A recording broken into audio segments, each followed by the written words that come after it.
Actualité du jour, Gamou 2020, le Khalife Serigne Babacar Sy Mansour s'adresse aux fidèles demain. En perspective de la commémoration de la naissance du prophète, paix et salut sur lui, dont l'édition 2020 se tiendra le 29 ou le 30 octobre 2020, le Khalife général des Tidjanes, Serigne Babacar Sy Mansour, fera une importante déclaration ce mardi 13 octobre 2020 à 12h. Des confrères annoncent déjà un Gamou chez soi. Frappe dépose ce lundi 12 octobre à 10h une plainte contre le député APR de Ranérou Ferlo, Aliou Dembourou Sow, devant le procureur de la République. L'objet de la plainte est une dénonciation d'incitation à un crime de masse faite par le député APR Aliou Dembourou Sow. Les graves propos de ce député sont pour le frappe constitutif du crime de masse, du crime contre l'humanité, des attaques ciblées contre des populations bien déterminées, de l'atteinte à l'ordre public, de l'atteinte à la sûreté de l'État et à la sécurité publique, de l'atteinte à la paix civile. Le député Aliou Sow a confié à l'Obs qu'il assumait ses propos. Incendie d'un hangar de la Marine nationale au port, l'armée déclenche une enquête. Le dimanche 11 octobre aux environs de 10h55,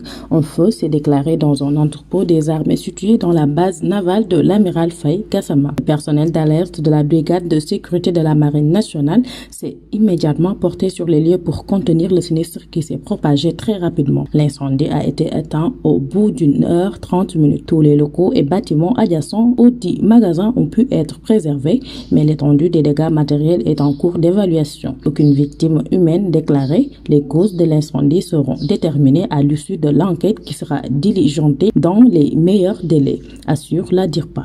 Coupure d'eau à Dakar ce lundi. Sen'Eau informe les populations qu'en raison de travaux de maintenance corrective au niveau de la station de pompage du point B, front de terre, vers les réservoirs des Mamelles, la distribution de l'eau potable connaît des perturbations dans les zones suivantes: Mamelles, Ouakam, Mermoz, Fann, Point E, Bourguiba, Dieuppeul, Amitié, Liberté, Almadies, Ngor, Yoff, Sacré-Cœur, Xaar Yàlla. Un dispositif de camions-citernes est déjà déployé dans les quartiers les plus impactés par les manques d'eau. Les équipes de Sen'Eau sont mobilisées pour ces travaux dont la fin est prévue en fin d'après-midi. La remise en service de la station et le retour progressif à la normale sont attendus dans la soirée, lit-on dans le communiqué rendu public hier. C'était l'actualité du lundi 12 octobre 2020.